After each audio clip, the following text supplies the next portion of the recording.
All right. Welcome, Twitter, YouTube, wherever you're watching. Maybe watching this, maybe listening. I don't know, while you're walking. I don't know. You can be going in school. If you're in school, get off of this and do your work. Yeah.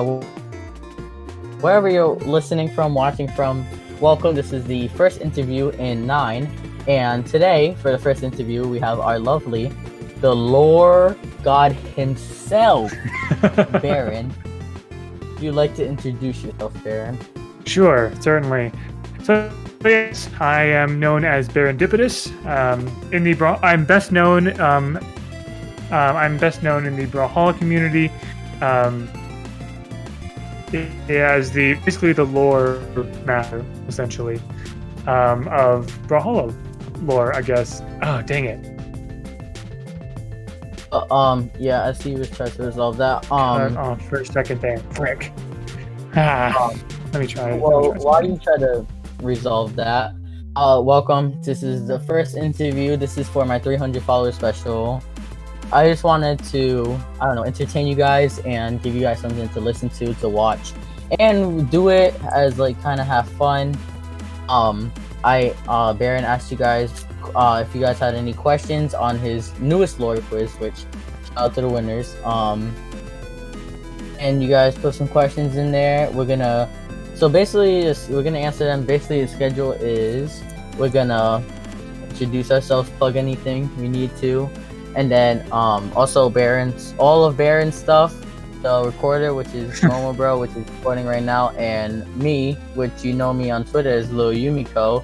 All our stuff is gonna be in the description or in the tweet if wherever you get it from. But yeah, go check Momo out, go check Baron out, guys. But yeah, Baron should be good now. So how we're gonna do it is we're gonna just plug. Then he's gonna answer all the questions, and then we're gonna talk about some stuff. We may talk about a little Hamilton, maybe. We connected over that a little bit earlier, so yeah. And at the end, we're gonna do a 1v1 on Brawlhalla. Yeah. Oh, we are. Well, all right then. Cool. Now, yeah. I literally just thought of that now, but I guess I'll do that where everybody just get more fun. I'm gonna record it on my side, so then I'll upload that. But I'll record on my side. All right. So, Baron, you want to plug anything? It's all gonna be in the certainly. Cool. So sorry for the technical difficulties a few moments ago. Yes, I am Baron Dipitous, known mostly in the Brawlhalla community as the lore master. Essentially, I created an entire website that organizes and connects all of the official lore and backstories of all the characters in Brawlhalla. It's been really fun, continuing to update that and everything. And yeah, I guess my work on the lore and just being known as the walking encyclopedia of all the lore and everything in Brawlhalla, I guess that got me enough notoriety so that Blue Mammoth Games noticed me especially back in late 2019, and that's when I was invited to be part of their partnership program. So now I'm a partnered content creator with Blue Mammoth Game for Brawlhalla, and helping the developers with revealing cool stuff and whatever, giving away codes on a weekly basis. I do lore quizzes and all that. Probably the biggest thing that I'm involved in right now, apart from being a partner and doing weekly lore quiz giveaways and stuff, is I'm working on an audio drama with about 5 dozen other people in the Brawlhalla community. It is a fan-made work, basically. Where it's called Brawlhalla Underworld, and in that, I think there are a few questions about it, but I'll just basically say it is a fan-made audio drama or radio drama that will arrive on October 2nd on YouTube that reimagines all the Brawlhalla characters in a mafia or film noir setting. Very exciting stuff. So yes, yeah, it's gonna be great. I can't wait to watch that, listen to it. It's gonna be good. But yeah, let's I guess I'll do my kind of plugs. All my stuff will be there, but my name is Lil Yumiko. I am a Twitter parody kind of social account. I do rapping sometimes. I do commentary, which I've been getting into that. If you, I do it for free. If you want any commentary, just hit me up on Twitter, on Discord. But yeah, if you want any commentary, I do raps. I work with like a big community, but also kind of a small community, if that makes sense. Yeah, I just wanted to do this interview thing just for like a little,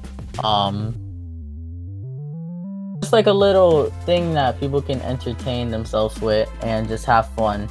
So yeah, the lineup is, well, first person is Baron, and then I'm gonna announce all the other people. That's a secret. I can't announce them yet, but I just thought we'll get Baron first because he's like, I guess, quotation marks, most known, quotation marks. But yeah. Debatable, so, but yeah, sure. Debatable, but yeah, we're gonna get into the questions. But before, I gotta say one thing. There is gonna be a code. Baron, if you want to talk about that real quick. Sure. Yeah. So, like I said before, as a partner, I'm able to request codes for like things like CCs and whatever from the developers, and that's what I've been giving away each week. Though Yumiko asked if there was, for the possibility of giving away one of these codes during this interview, and I thought, yeah, you know what, I have a code to spare, so there will be a MetaDev Asuri code in this video somewhere. I believe the editor will work on that. Yeah, it's gonna be random, but yeah, no more on that. Have fun looking for that. Also, there's gonna be a code for like on every single there's gonna be, I have like sidekicks, I have CCs. Oh, nice. So I've been saving them for this moment. But yeah, we're gonna get into the questions asked by you guys, and then yeah, so let's start with that. So the first question is, whose lore do you think is most interesting? All right. So that's honestly a very hard question. So there are 50 candidates, right? I think Blue Mammoth Games does a really good job of making a lot of just entertaining and hilarious and at the same time epic stories for all these characters. While there are some that I like more than others, there aren't any that I hate. Certainly, they're all important in some way. They're all like connected to something and whatever. One of my favorites is Azoth comes to mind because it's just so hilarious to me that like once he was this, he is this evil like lich lord or whatever. He a skeleton, undead being. But he's just kind of tired of it. He just wants to retire and spend time with his cat Dander.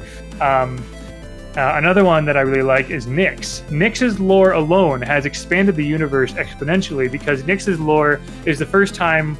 I think Nyx's lore is the first time we hear of the Mesopotamian pantheon, Celtic, Egyptian, Greek. Maybe I don't know if Jala was first or Nyx, but and then.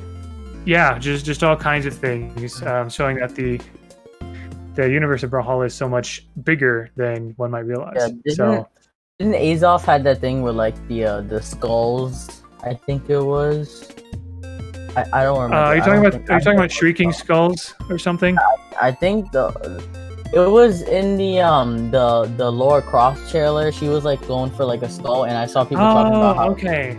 Yeah, so in Azoth's lore, there are 7 soul stones that his cultists need to gather in order to summon him, and that's why he leaves Valhalla every so often.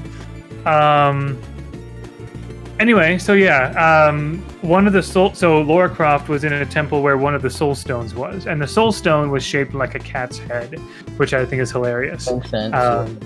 So yeah, I think that's what the story was about that. Does Lara Croft, like that like kind of thing with the skull, does that have anything to do like with lore officially? I'm on the fence regarding crossovers, honestly. I see, so with the exception of Rayman, I don't know to what extent like the crossovers are officially in the lore. I see them, my personal theory is that they're more like visitors or something, right? Because the Feywild is the realm that connects all the other realms together. So it's very possible that, you could have like, the Shovel Knight land connected to apparently WWE, connected to Steven Universe or whatever. So I couldn't say for sure, but I do really like how they used little snippets of the lore with Lara Croft. Yeah. So that was that answer of whose lore you think is most interesting, and then we have the second question, which is, why are you so beautiful? I don't know why someone asked. So, I mean, maybe to be funny, that's why. I haven't revealed my face in public as Baron Dipitous. I don't know why you would say that. 5K? I don't have an answer for that. Does anyone ever have an answer for something like that? I don't know. But you know, getting to 5K, we can get that. Yeah, when I reach 5,000 Twitter followers, I did promise like months earlier this year that I would do a face reveal at that point. So there we go. All right, so you can judge for yourself. Yeah, go ahead. The next question is, what led you to creating lore for Brawlhalla rather than just playing? You may have skipped the third one, prediction of a future legend concept. I didn't see that. Well, weird. I guess we'll do whichever one you want, actually. Let's just continue with that question, and sure. I'll go back to the third one. But what led you to creating lore for Brawlhalla rather than just playing? So I noticed there are a few questions in here that seem to assume that I write the lore. Yeah. As much as I would love to say that that's true, I can't. That I do not work directly for Blue Mammoth Games. So all of the official lore I did not write. And when I say official lore, I'm talking about what you read under the lore section of Meet the Legends in the actual game. Yeah. Now, as far as the lore wiki goes, I just copy and pasted all of that. But I added a lot of my own research to kind of look into the context behind it. For example, like, the Sidra, I think Sidra's lore and other people's lore mentions a couple places like Dragonport or Thera or whatever. So I'm like, are those real places? If so, where would they be? Or, all these kinds of things. And many, many more. But yeah, I'm sorry, as much as I would love to write lore, even writing the lore of one legend officially would be awesome. But I'm aware that Blue Mammoth Games has their own process for that. And actually, the managing director of Blue Mammoth Games, Matt Woomer, is like the main guy who creates the lore. So I wish I could talk to him more often. He's barely on Twitter. So I think the root of this question, though, is what got me into the lore of Brawlhalla rather than just playing it. So I did. So yeah, and this will probably answer several other. I see this is similar to many other questions. Yeah. But yeah, so I discovered Brawlhalla as a free game while I was browsing free-to-play games on Steam back in like early to mid 2018. I'm like, this is like a, just like what every new person to the game says. Oh, this looks like a cartoonish Smash Brothers. This looks fun, cool, and it's free. So I checked it out, and I don't know what it was, but I just had a lot of fun playing it. And then I found the Meet the Legends sections, and I thought, oh, there's like different people are mentioned several times in here. There's connection in here. Has a wiki been made for this to show all the connections of the lore? No, there wasn't. So I made one. Yeah. That's how that happened. I got really interested in all the potential connections that were there, and just kind of went from there, honestly. That's pretty cool. Next question is, it says you have, which doesn't make sense, so I'm just gonna say it corrected, but do you have any predictions of future legend concepts? Another question I get asked a fair number of times.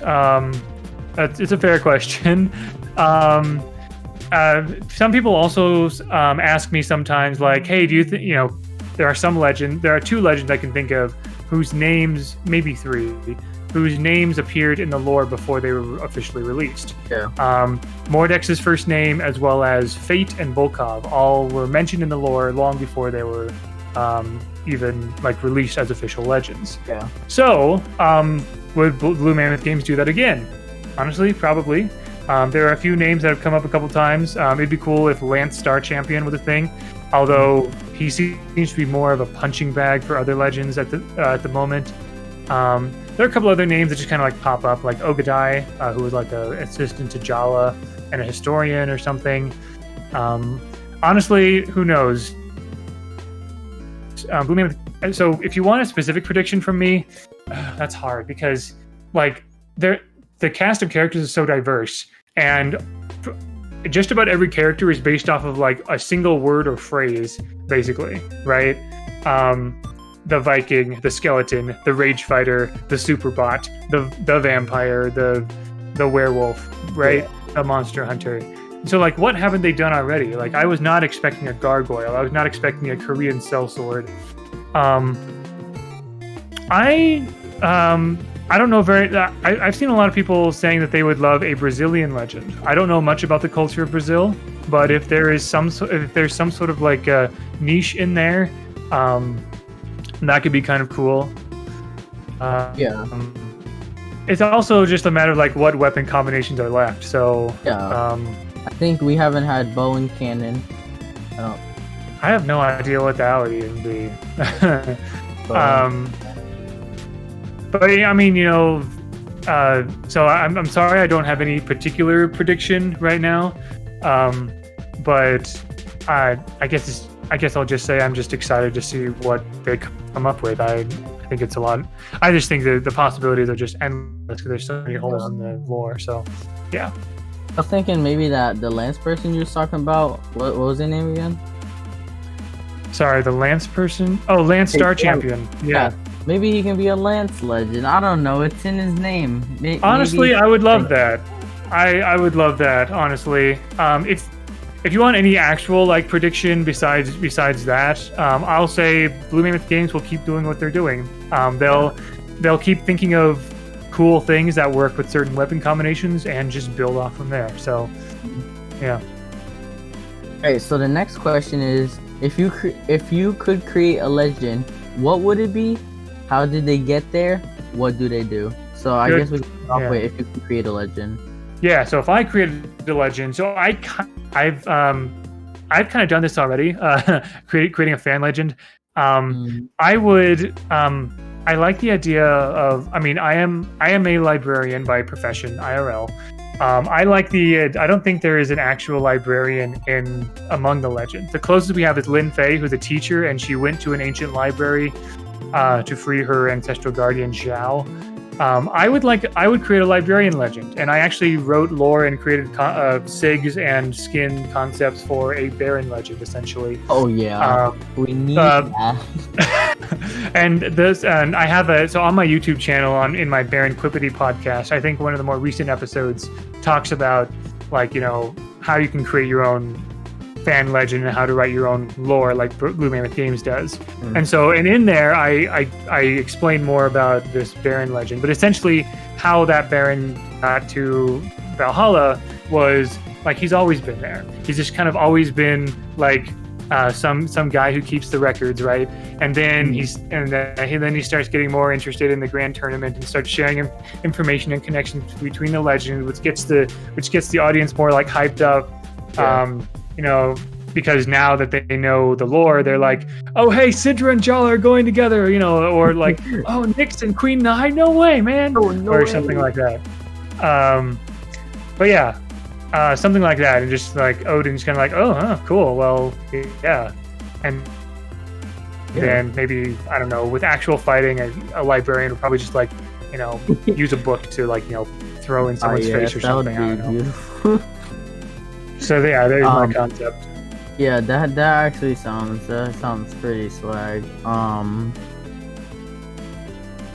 That would Baron legend. That would be cool. You know, anyways, also, if you guys really didn't get what he said, well, I was thinking that if you play Apex Legends, it would kind of be the Loba of the Brawlhalla. If you play Apex Legends, you get what I'm saying. But yeah, let's see. What do you think about the anti-Scarlet religion? Yeah, so I know this question was specifically from Jesus Lover 34, who is anti-Scarlet Pope, also known as. He was the one who actually asked this question. So, what do I think about it? I mean, like, at best, it's just like, you know, people having fun messing around with a common like desire or a common like interest, I guess, if you want to call it that. I have seen people get annoyed with the constant like dogma of, you know, just ban Scarlet, destroy Scarlet, and all that kind of stuff. And I'm a Scarlet main, and no, like, which is kind of funny because Anti-Scarlet Pope seems to like Anti-Scarlet Pope like watches some of my streams and stuff, and follows me and stuff like that and whatever. So it's fine. Sometimes those in the Anti-Scarlet religion can sometimes take the bit or the joke or the idea maybe a bit far. And when I say that, it just goes like, I've seen some people being annoyed by that, which is unfortunate. Just like I don't know, like, I get that people that think that Scarlet is broken or whatever, but also a lot of people do like Scarlet. Yeah, I don't. So I don't really play Scarlet that much, so I wouldn't know. As long as the whole anti-Scarlet religion thing is just for fun, I certainly wouldn't see any issues with it. If it starts bothering people, then I'll obviously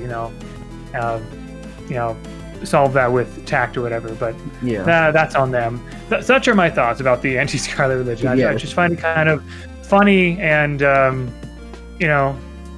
stuff like that is bound to happen. Just like the fun parody accounts on Twitter. So yeah. Makes sense. All right, next question is, do you have any tips on how to search for lore references, like the mythological creatures in the different worlds? Yeah, so what I do for all my research for the wiki is to kind of like, pull back the wizard's curtain a little bit. I use Google and Wikipedia extensively. Now, with a bit of a caveat here, though. So a lot of people may have heard, like, you shouldn't just Google, like, especially in school, don't just Google things, or don't use Wikipedia or things like that.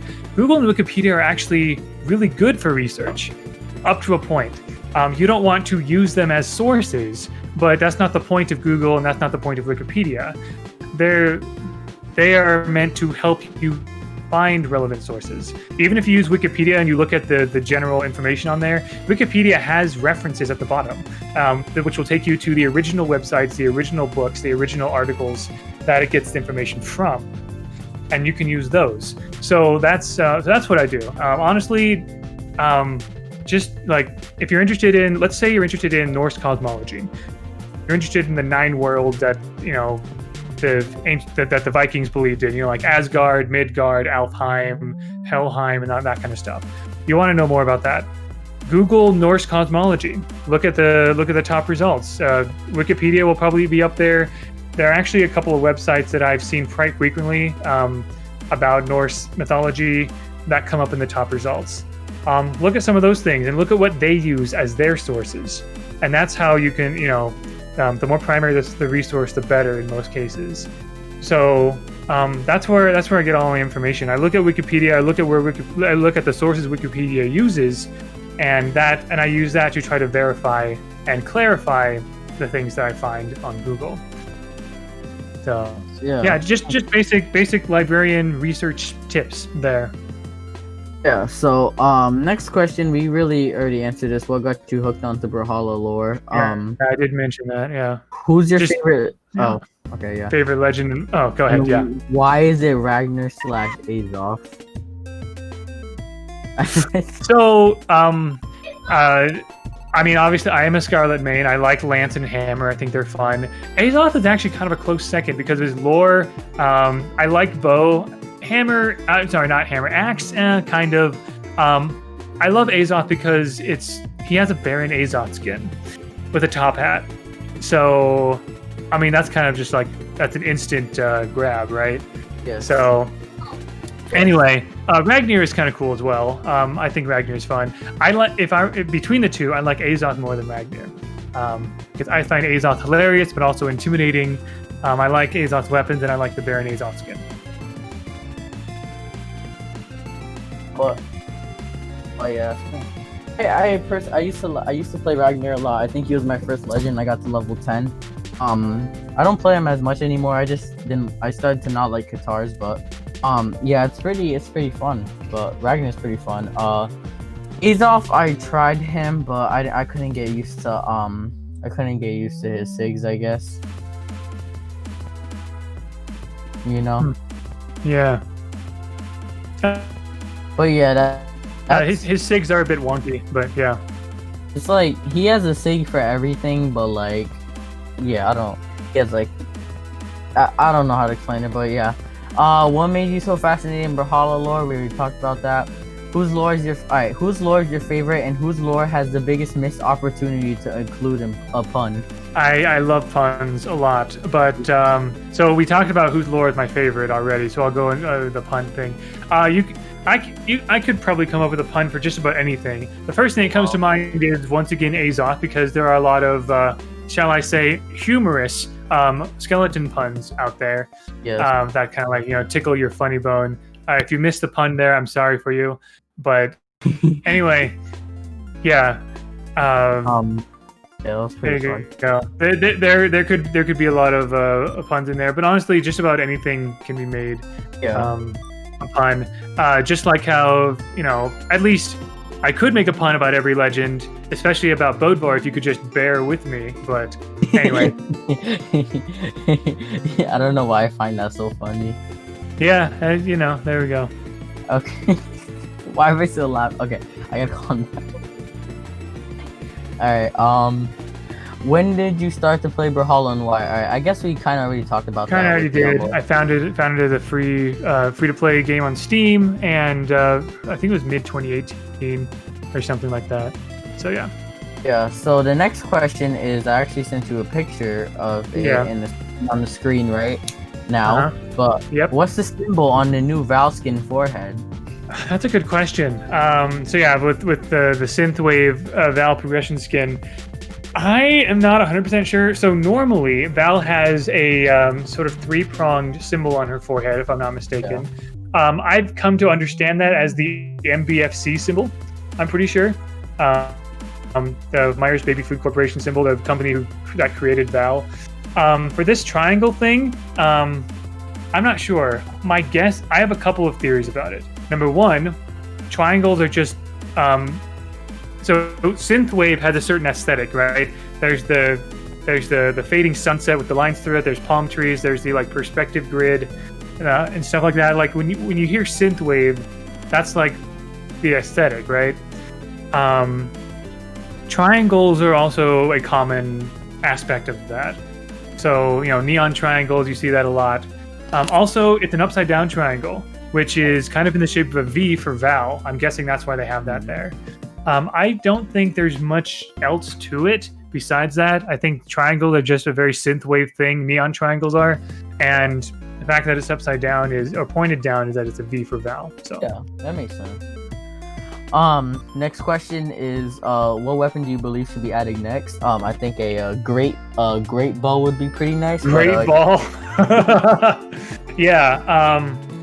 I theorized. So when Jaehyun was teased, I theorized that nunchucks would be the next weapon because I was looking into like what weapons like Koreans use, like traditional Korean weapons, and nunchucks were the main one I looked for that wasn't a sword or a spear or knives or whatever. Yeah, great. Nunchucks would be cool. That would actually be really cool. I will say I've always been enamored with the idea of fighting with a shield. So if a shield weapon, honestly, that's my personal hope. I think a shield weapon would be really cool. To be honest, if I would think that a shield weapon would come into the game, the person who has that legend would have a lot of defense. I'm not funny. Okay. Anyways, which character has your favorite? Okay, we talked about that. Which character has your favorite lore connections by? Okay, yeah, we kind of talked about that. Yeah, we did. What inspired you to start publishing Brawlhalla lore? We talked about that. Yeah, again, I don't write or publish the lore. I just write about it, basically. But yeah. What do you find most interesting about Brawlhalla lore / why do you enjoy putting time into it? Again, like another question that we kind of went into. I guess I can go into why do I keep enjoying putting time into Brawlhalla lore and the lore wiki and lore quizzes and whatever. I like the fact that it's a unique niche, honestly. There have been lore nerds before me. Like I know there are several people out there that like the lore or whatever, but no one was ever a lore master. And I think that it's that niche that's the main reason why I became so like well known so quickly, which I've honestly been rather surprised by. So the fact that it's kind of like my thing, and it fits so well into my profession already as a librarian. So Yeah, it's just a really cool thing. I just really like lore and backstory and world building in general for any video game, any like movie or whatever, or book. Or I also am a dungeon master for Dungeons and Dragons, so just world building. I love it in general. Dungeons and Dragons, spicy. Yeah. So let's see. When you started playing Brawlhalla, that was we already answered I think like that. 2018. Yeah. All right, this question I really kind of don't get, but it says, "Hey Baron, why you started complaining and writing about Brawlhalla lore?" I've never seen you guessing complain that. about it. So, because people from all over the world see these lore quizzes and whatever, there may be a translation error or spelling error there. Yeah. They might be intending to say compiling and writing about Brawlhalla lore, like putting things together, which is what I did with the wiki. Which again is something that I've talked about. You can see why, like I said, it's a question I get a lot, even outside of interviews like this. Sometimes, every so often, someone just like DMs me on Twitter or whatever, like, "Hey, what got you interested in Brawlhalla lore?" What, and I'm always happy to answer that question. So it makes sense why a lot of people would ask it. So not a problem at all. Oh, that's pretty swag. How did they discover Brawlhalla? That was this theme. Favorite legend lore-wise and why? We already answered that. And then opinions on Greatsword. Yeah, so I find it funny that a lot of people seem to be complaining about Greatsword. I really don't see why. I agree, actually, with you. So people complain about Orb. Yeah, people complain about Orb. Literally anything that's new, like I get that there are always going to be some balance issues with something new that comes out, but the other part of it is like you're not used to it. Yeah, that's why it feels broken. You don't know how to play against it. You played. Yeah, exactly. So I think Greatsword is a great idea. There's lots of potential with that. With these huge swords, I love the fact that they kind of added a new little mechanic into it with the they didn't call it strings. They call it like I forgot, but basically like one light attack into another kind of thing, and you can chain. I think they call it a chain. I really like that a lot, and I think just the way that the Greatsword moves around with the recovery and the ground pound and everything. My favorite Greatsword move is it's a chain move. So if you do down chain, basically like the Greatsword is in the ground and someone like pushes forward while this Greatsword is in the ground, like carving a trench into the ground, just like plowing through, which is just really, really epic and just insane when you think about it. I think that's just like this incoming big wall of Greatsword. So I think it's fun. I like it a lot. I think it's a really, really cool idea, and I look forward to seeing how people sort of settle into it as things go on, and when the next weapon comes along for people to complain about. Yeah. So before we get on to the next question, I actually, now that we're on the topic of Greatsword, I'm gonna send you a tweet here, and this was made before Greatsword was even thought of. Like, not before Greatsword, but we didn't know that there was gonna be a new Greatsword. There was gonna be a new in the game. Yeah. The Shark Barraza parody, like Great Blasters.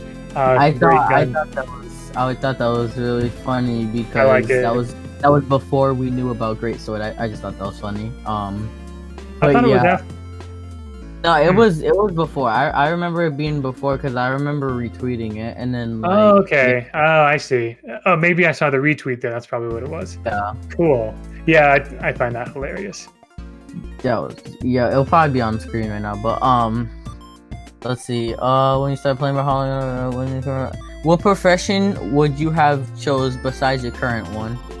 Yeah, so like I said before, I am currently a librarian. I actually got my master's degree in library science and library and information science earlier this year. Yes, that is a real thing. Yeah, so there was a time when I wanted to be a music composer professionally. I really love music, and things didn't quite work out in college. Like trying to get into this prestigious school of music, it didn't work out. And I didn't want to practice for 5 hours a day when I just wanted to write music. So, like practice an instrument. So that kind of like didn't work. But yeah, probably a music composer, or honestly, I like the idea of being a teacher, which a librarian is kind of close to being a teacher. Yeah. And I kind of already, I'm, anyone can be a teacher in some capacity. So yeah, you're like a teacher of lore, I guess. Like you exactly. Yeah. So living the dream right there. Yeah. But yeah, that's pretty nice. What character was your favorite to write in Brawlhalla Underworld? Ooh, yes. Okay, so now we're getting into the audio drama, Brawlhalla Underworld. Yes. Oh man, so this is also hard because I'm including all 50 characters in the audio drama somewhere. Crazy.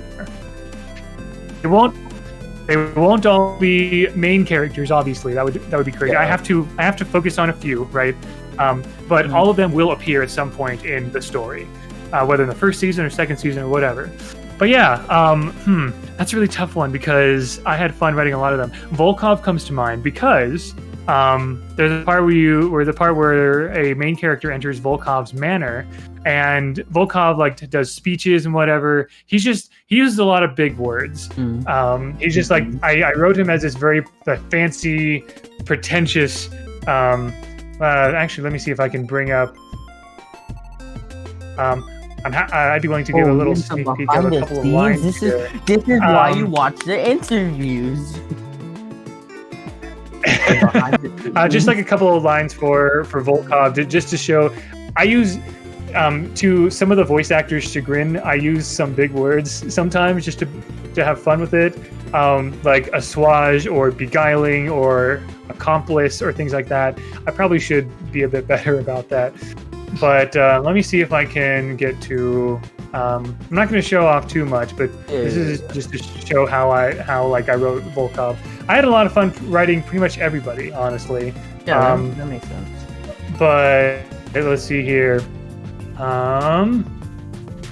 Here we go. So he says things like, I've seen fit to coordinate our efforts and combine our resources, blah, blah, blah, to ensure the acquisition and protection of a precious artifact. That's some big circumstances. He says the phrase uniocular accomplice. What? Yeah. I don't know what that means.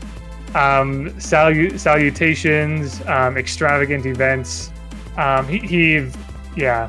Hopefully he's not too hard to understand, but I put a lot of that. Oh, also there is a character who I gave a certain character really weird speech patterns.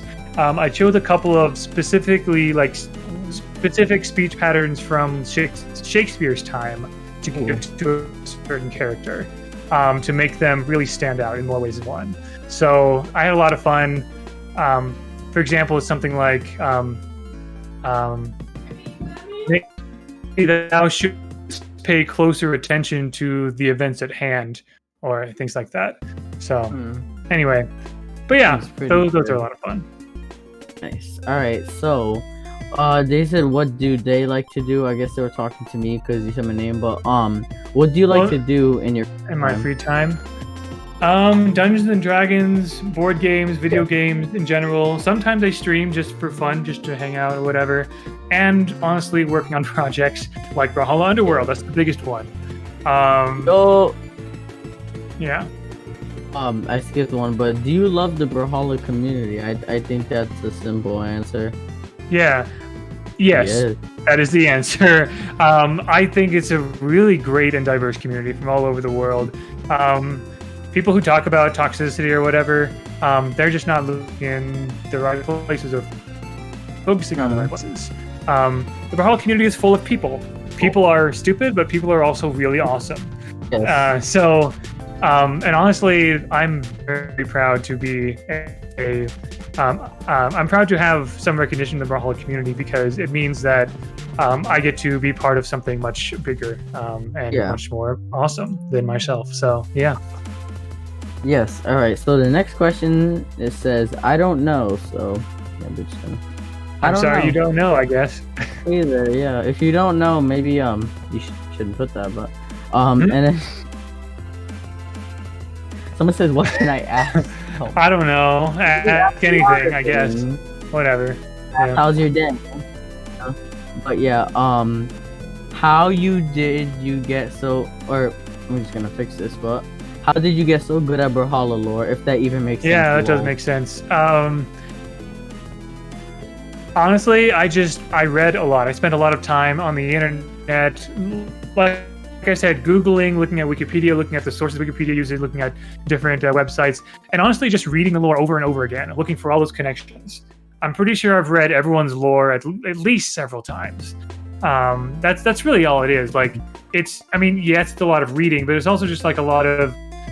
Honestly, it's what propels my research is curiosity, which is probably one of the best traits that a librarian, or really one of the best traits anyone can have, is just curiosity and genuine interest in many different subjects. So, yeah. Yes, I am making a tweet right now. About the interview. So just, if you saw the tweet and you come to this, hello. Anyways, let's go. I don't know. All right, what made you so interested in Brawlhalla lore? I think we already answered that. Yeah, we went over that. Let's see what else. Why are you so interested in Brawlhalla? Okay. All right. Why do you write the Brawlhalla lore? He doesn't write the Brawlhalla lore. Yeah, unfortunately, I don't. Where do I come up with stories? You can ask that last question. Also, what do you think about the Brawlhalla story? Brawlhalla story mode. Yeah. This is not my interview. I gotta calm down. But yeah, what do you think about What do I think of Brawlhalla story mode? I'm up for it to be a thing. I do. So, I love stories, and there's so much potential for all kinds of stories. Just anywhere. You could choose a random character or a random place or a random thing in the Brawlhalla lore wiki, and you could start a story right from there, because there's so much there and so many connections. I do, however, understand why the devs might not be dedicated. Why they might not be dedicating the time and resources to that. Maybe they are, for all we know. I don't know. I have no idea. But assuming they are not, we never know. We don't know what they're cooking up. We had no idea about Battle Pass until earlier this year. So I'm sure they were working on that for a long time.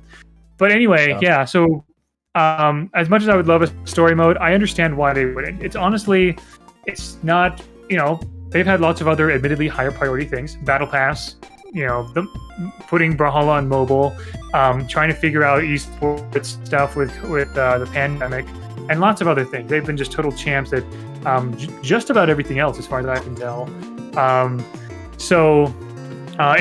If there is a Brawlhalla story mode later on, that'd be awesome. But like I said, I do understand why they. It's more of a nice to have rather than a need to have. Yeah. Which is why I'm happy to offer the next best thing, which is the fan-made audio drama Brawlhalla Underworld. And then this video is sponsored by Brawlhalla Underworld. Sponsored? We don't make any money. We don't have any money. We have no budget. So it's not sponsored. Hashtag not sponsored, but thanks for the plug anyway. Hashtag ad. Well, yeah, that's the end of the questions from the people. So I had a couple questions myself. Sure. So I guess we'll get to that. So first question is, what do you think of Yumiko's lore? Because I'm a Yumiko main. I'm a Yumiko account. So lore. Yumiko's lore is kind of cool. Actually, fun little trivia fact. There was one time where I was curious about what the general word count was for the lore. I found out that the word count for any individual lore page, not counting the quotes at the top, just like the main text, is between 150 to 300 words. And Yumiko's lore, if I'm not mistaken, is exactly 300. It's like the longest lore. Yeah. Woo, we made it, boys. We made it. Yeah, exactly. There's lots of really interesting things in there. A couple of little hints into Japanese yokai folklore. Yokai, like the demons or whatever. I love I love anything Japanese related. I love it so much. You must have loved the Brawlhalla Pass Season 1 then, because there's a lot of cool stuff there. Oh my gosh. Yeah. I just love this game so much. This game is so good. Yeah, so Tengus are mentioned in there. There's a mention of a hibernating Tororu, which I'm not entirely sure what that is, but that could be Tororu. that could be I think that might be the. I think a Tororu, which is like a kind of a forest troll, might be the inspiration for My Neighbor Totoro, the Studio Ghibli movie. I'm not 100% sure on that. I do like the connection to. There is, I'm pretty sure. I'm kind of theorizing a bit here, but there is a connection to the Fangwild, right? So there's a corrupted forest that a bunch of wolves are coming from, and the forest is called Kiba, or the Fang, Fangwild. Yeah. And Yumiko, after a while, being this blind seamstress, she in the village of Aoku, she fights the wolves for many years, and then she fights the witch Yukiona, which, by the way, Yukiona is that name is a respelling of another yokai, the Yukiona, which is like a snow woman, basically. Like a dangerous snow woman is called a Yukiona. And the fact that there's a witch named Yukiona in Yumiko's lore. Yukiona is kind of like Yumiko. I mean, it's like sounds like it. It sounds like it, yeah. Also, I love the fact that this is not mentioned in the lore, but you may know this, maybe you don't. Yumi and Ko literally means bow child. Yeah, Yumi, yeah. For those of you who don't know, Yumi is the Japanese word for bow, and Ko, I think, is the Japanese word for child. So, bow child, very, very bow cool. Child, and also a bow, obviously. Yeah, and also Yumiko herself is I don't know if you'd call her a yokai, maybe, but like a kitsune. She's actually called the nine-tailed fox kind of thing. So. Yes. But yeah, Yumiko's pretty swag, not gonna lie. I have a couple Yumiko questions. Sure, yeah. You was gonna say something? Oh yeah, I also I often forget the fact that apparently she has one more great deed to accomplish, but waits patiently.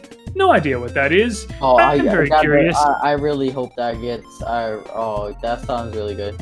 I hope that. Maybe there's something in Kitsune folklore that hints at that. I don't know. I haven't found that yet. But anyway, go ahead. Yo, Brawlhalla, bro. We need more Yumiko. Oh lord. Yeah, but what was the next question? Oh, it's not really related to Yumiko, but like any of the legend skins related to like any stuff in like the lore, just related to the character. Okay. So, a while ago, I asked this question of BMG themselves. They were rather slow to respond to an email, unfortunately, at the time. But this is from Matt Woomer himself, the guy who all the lore is all in his head, right? I asked the question like, what's up with some of the skins, right? Because there are some skins where it's obvious it doesn't look like it's like from something in the lore. For example, Ready to Riot Teros. Like, I don't think Teros, the mythical Minotaur, is wearing 3D glasses. Usually, unless there's some crazy costume designer in Brawlhalla. But there are things like Iron Legion Teros, or Fangwild Core, or Mad Genius Scarlet. All these kinds of things, and even a few for Yumiko as well. Yumiko. Here's the answer I got about that. They said that some skins are actually canon to the lore and some are not. He did not say exactly which ones, but he did. Matt Woomer did tell me that some skins that you may not expect to be canon actually are, and he gave 2 examples. He said Molten Core is canon, and Apocalypse Mirage, the epic skin for Mirage, is canon. Interestingly enough. Isn't that the one where she has the hair to the side? The what? Sorry? Wait, what skin is that? I think I'm different. Apocalypse Mirage, that's the one that comes with the soul taunt, basically. That's the epic skin with the skeleton face, and that's Apocalypse Mirage. I was talking about I was thinking about the one where they have their hair to the side and they have like the glasses on. I'm thinking of that one. Talking about the cleaner, I think the cleaner skin or something. I don't even know skins like that. So yeah. But anyway, apparently Molten Core and Apocalypse Mirage are canon. So who knows what other skins could actually be canon? I would love for there to, I should start talking more. I should start suggesting that more with other people. And if I can possibly tell the devs that, they don't like. People come to me for like, hey, can you tell the devs this? And I'm like, I'm not the best person to ask for that. But that is certainly one thing I would suggest is like if there could be a marker for each skin that is canon, if possible, I would love that a lot. That'd be awesome. So there's my answer for that. what was I saying? It would be pretty cool if like a Brawlhalla like dev was watching this, which I don't. That's a very rare possibility. I know, but it would be pretty swag. To have what? Sorry. To have like a Brawlhalla dev or like someone that works for Brawlhalla just like watching this or listening. Oh, I don't know. I think that. I mean, who knows? Cool, I will I will certainly like share or retweet this or whatever, and yeah, it's pretty swag. It's pretty swag. Next question. I had a question about Yumiko, but I kind of forgot it. What was it? Oh, what is it? Is Yumiko mentioned in anybody's lore? She is. So, you can actually. So, I do have a connection section for each Legends lore page on my lore wiki, and that's where you can see all the That's where you can see all of the people that they are mentioned in. So for Yumiko, for example, I saw one possible connection. Yumiko might be in Jaehyun's lore. Ooh. Because Jaehyun once lost 4 wishes in a game of poker against a fox spirit, which could have been Yumiko. Oh, Yumiko finessing my boy. Yumiko finessing my boy. So yeah, so it's possible. I honestly think it probably could be. People are not always named in the lore. For example, Jala is not named in Sidra's lore. Thatch is not named in Ragnar's lore, but it seems pretty obvious that that's the case. So that could be the case here as well. BMG loves to put connections all over the place. So it's very possible that Yumiko won against Jaehyun multiple times in poker. Oh wow, garbage is on, and she was blind too. Oh, that's my question. Oh, yeah. So blind. Sorry. Is Yumiko blind? That's your question? No, I said why. I said why. Oh, well, I why? know she's blind, but why is she blind? So that's something I kind of tried to look into recently. It seems to be the blind kitsune seems to be a trope of some kind. I don't know where the trope comes from exactly, but I think the idea is that even though a kitsune is blind, they have super senses, which makes the blindness sort of not an issue. Yeah. The fact that Yumiko's eyes are kind of glazed over or something, I think, gives credence to that. Also, the fact that Yumiko, in the quotes in her lore, she calls herself a blind She says, "Let me tell you the tale of the blind seamstress and the 1,000 wolves." The thousands of wolves. She calls herself a blind seamstress. I don't know why she's blind. It might be just the property of a kitsune because they don't need sight or something. I'm guessing, but yeah, that's all I can offer at this point. Yumiko is very fascinating. Alright, so this is a question for all my Brawlhalla ship fans out there. Characters are kind of interested in each other in a dating sense, or are already dating. So yeah, that's the question. Are there any characters? Okay, so I am aware of a lot of the ships, and I think a lot of the ship, your ships are valid. Whatever your ship is, good on you for that. Yeah. I don't usually ship anyone necessarily, but I do like some of other people's ships. As far as officially, so when I talk about the lore, I talk about what we officially know, generally without a doubt, in the lore. What can we glean from the official lore itself? The only relationships, romantic relationships that I'm aware of, is Sir Roland's relationship with Hypernia, the Valkyrie named Hypernia. And Sir Roland and Hypernia, their daughter is Bryn. So, oh wait, Nane. I didn't know. Yeah, that. so it's not it's a bit hidden in there, but BMG did confirm it in a tweet at one point. The tweet I linked that tweet in the Hypernia page of my wiki, so you can read all about that on. When you ever keep talking, my bad. When you look up Hypernia in the lore wiki, you can read all about that.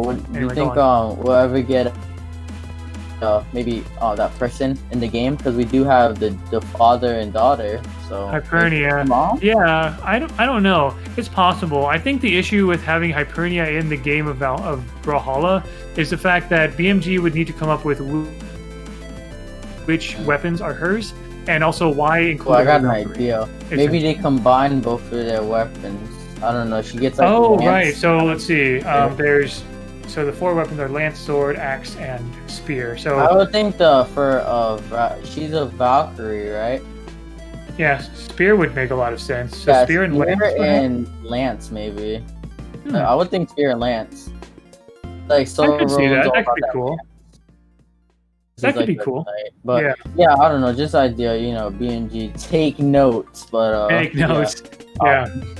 That would be cool to have like a whole family. I was gonna ask about the cat situation because I know we have a few cats in Brawlhalla. There are 2 cat owners that we are aware of. Yes. There's Azoth, who has a cat named Dander, and of course we have Fate, who has Butterscotch. And actually, the 2 of them have interacted at some point. You can read that in Fate's lore. But yeah. Hattori is Dander's caretaker whenever Azoth is gone, so there is that for what it's worth.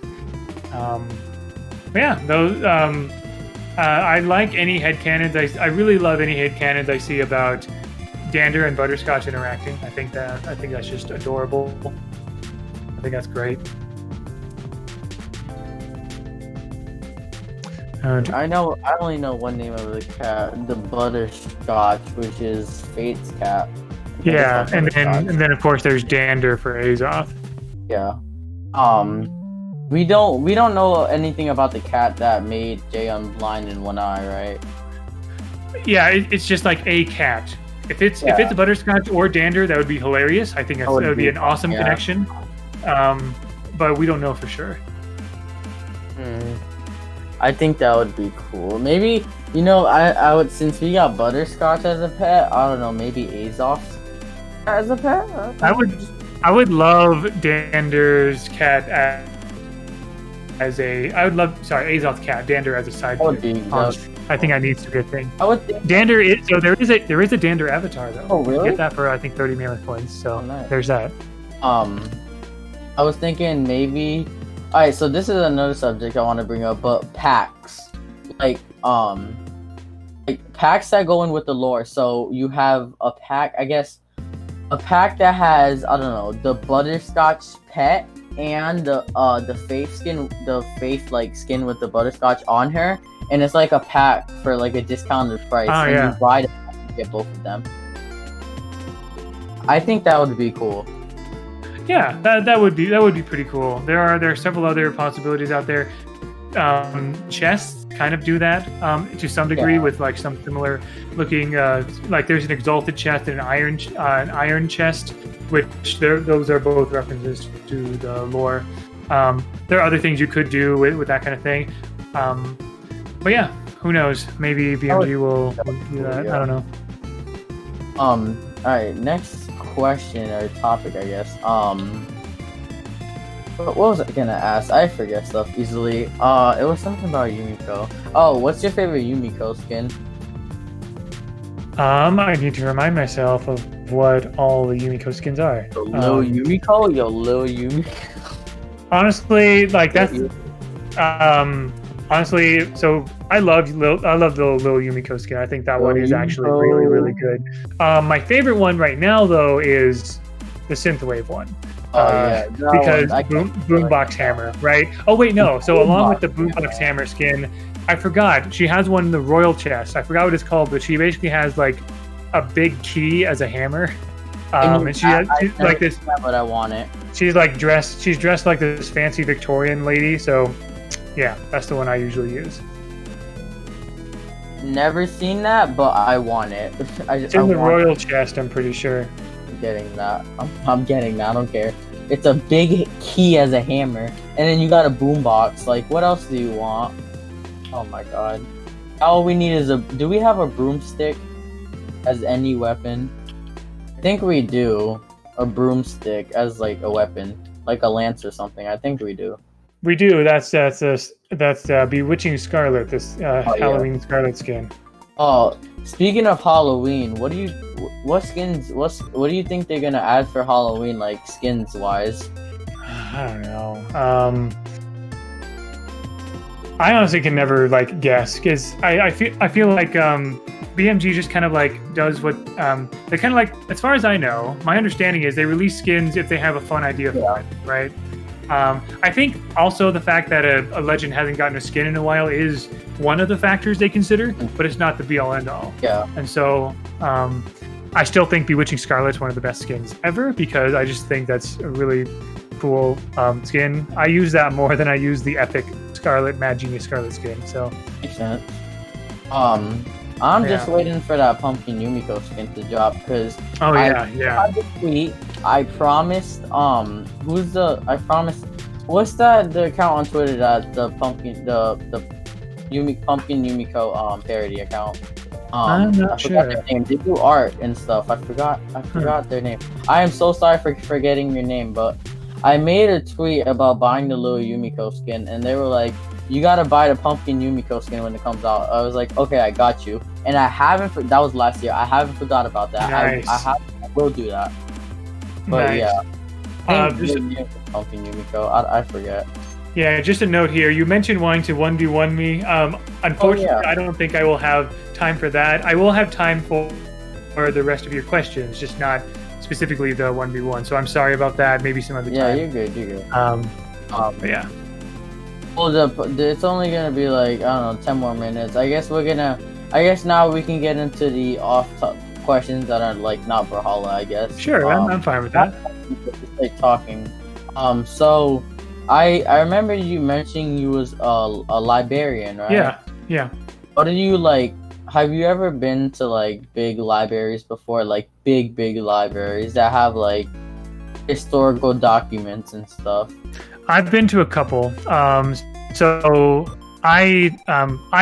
my experience as a librarian is specifically in university libraries, also known as academic libraries, which are quite different from like public libraries or high school or elementary school libraries. So I'm used to the university setting. I've been to some university libraries that are just massive. But probably my favorite one that I visited at one point was, not that I don't go on like library tours or anything, but I did go to the Library of Congress once, and that was really cool in Washington D.C.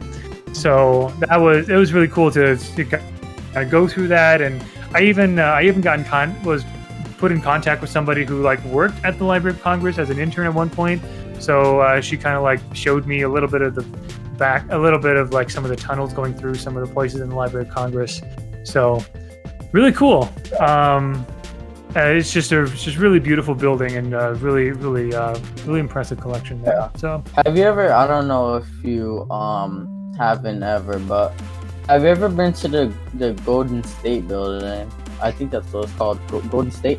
I think it's called Golden State. But if you haven't, they have this massive library, and it's just it's like not big in like size, but like tallness. It's like really tall, and it's in. It's called the Golden State, I think it's like building or something. It's where the mayor kind of building is over here.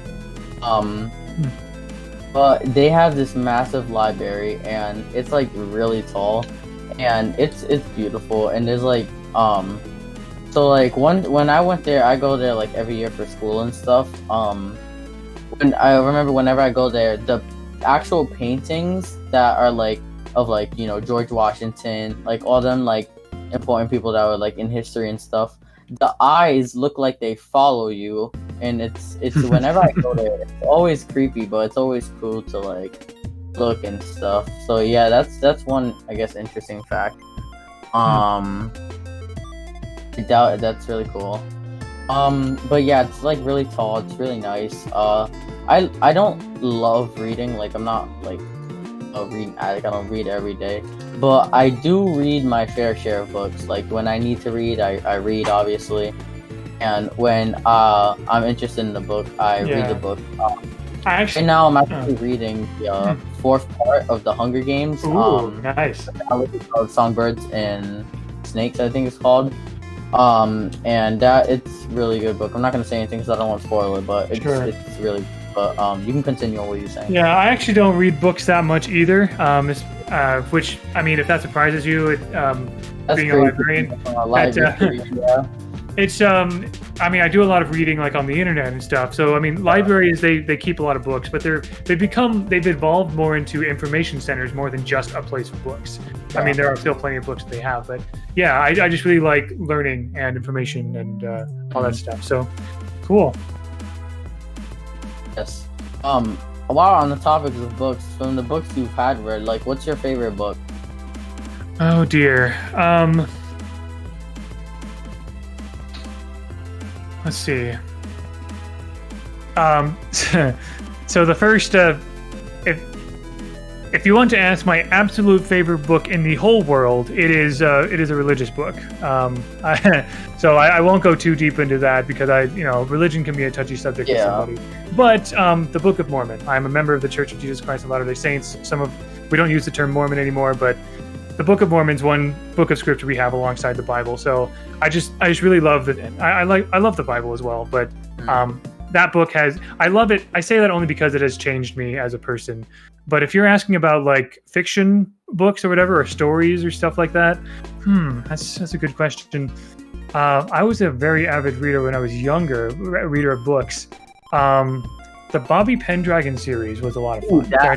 That was yeah. Serious, yeah. I remember I waited I waited a long time for the final book to come out.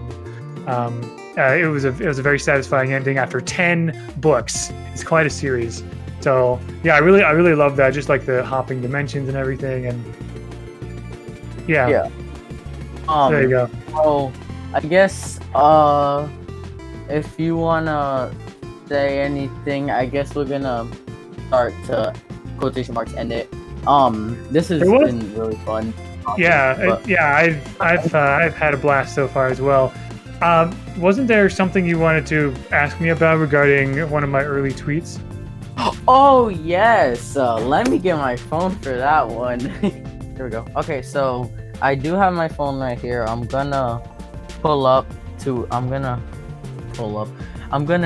send you the tweet, and it's gonna be shown on screen right when I send it to Baron. So just send that real quick. It's so I kind of went through basically most of his tweets. I went down to like when he had 500 followers. It took me like an hour, but it was fun just going through everything and seeing like his life. And I will be doing this for everybody else because I have dedication. Nice. But yeah, here it is right here. My question, it's on the screen right now, but my question is, did you ever do this? Wait, you said this is an old one? I didn't say it was technically an old one. Oh, okay, I was going to say, this is earlier this month, but for some reason I thought it was like something from way, way back or whatever. Okay, so... I'm not gonna do that. Okay, fair enough. So you had a question about this. Go ahead. Did you ever do this? I don't like swear. Well, online I don't really. Right. Do that. But yeah, the whole like family friendliness of being me at Baron Dipitous online is just an extension of who I am as a person. I don't like saying things like this just because it feels like I'm bragging or whatever, but it is the truth. I've never sworn ever. Wow. Off Twitter in real life. Even in real life, no. It's just something that I personally like in my family growing up, and also just like I've come to just like personal preferences and beliefs or whatever.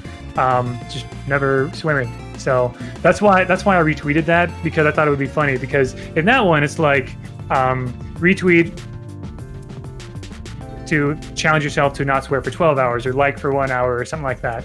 But I'm like, this is funny. I haven't sworn in over 20 years because I've never said a swear word ever. So, yeah, there you go. It was, GG easy moment kind of thing, I would think people would say like, what was I gonna say? I was gonna say something. I was thinking about something people would say.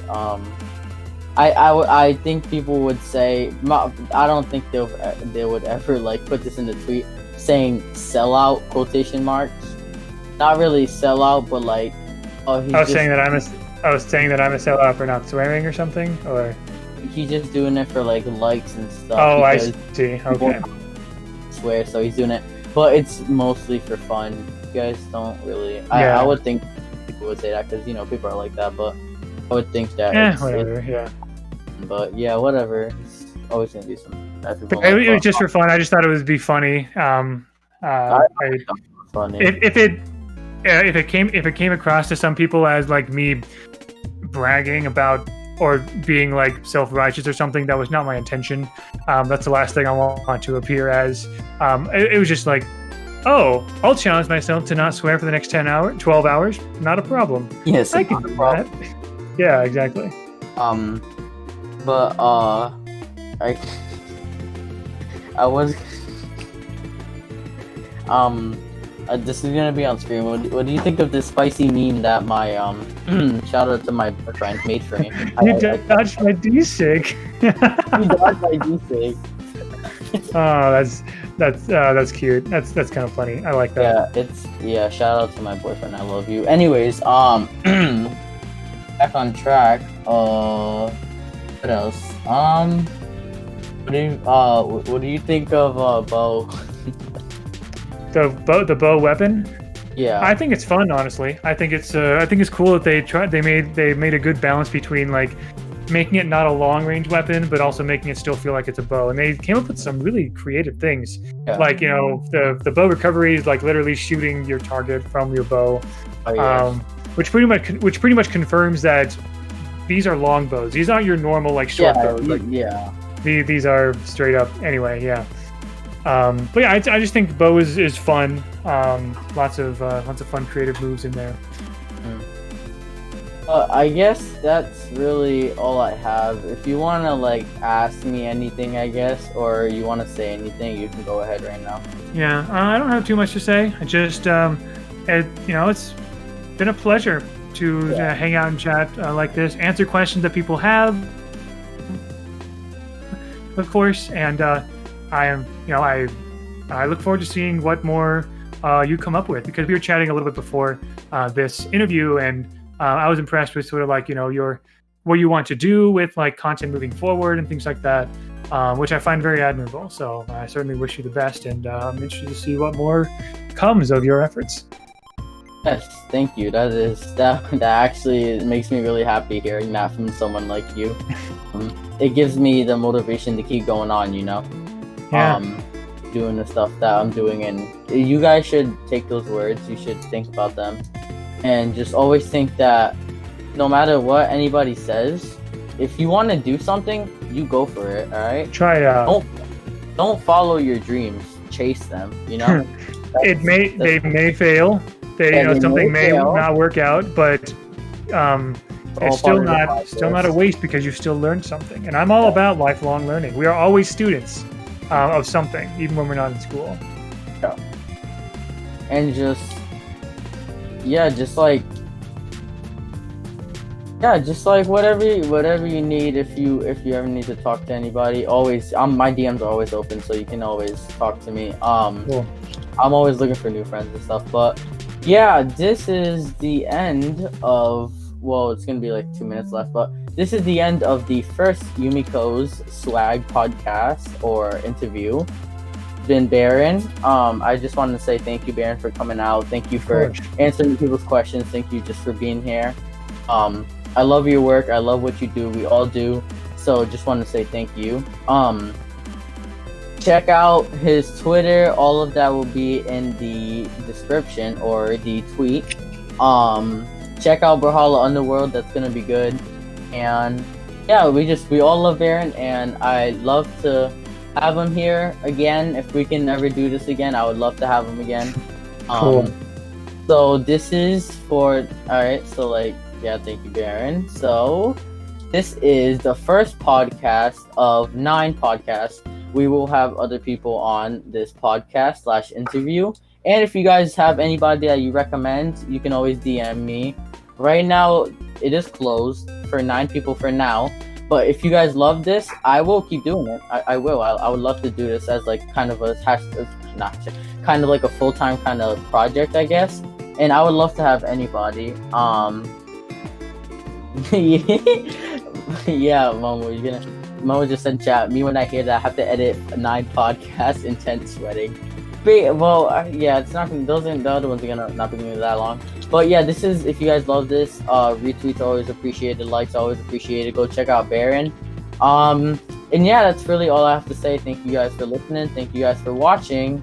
Have a great day, afternoon, evening, or night. And this is Yumiko, Baron, and Momo signing out. Bye, guys. All right, cool.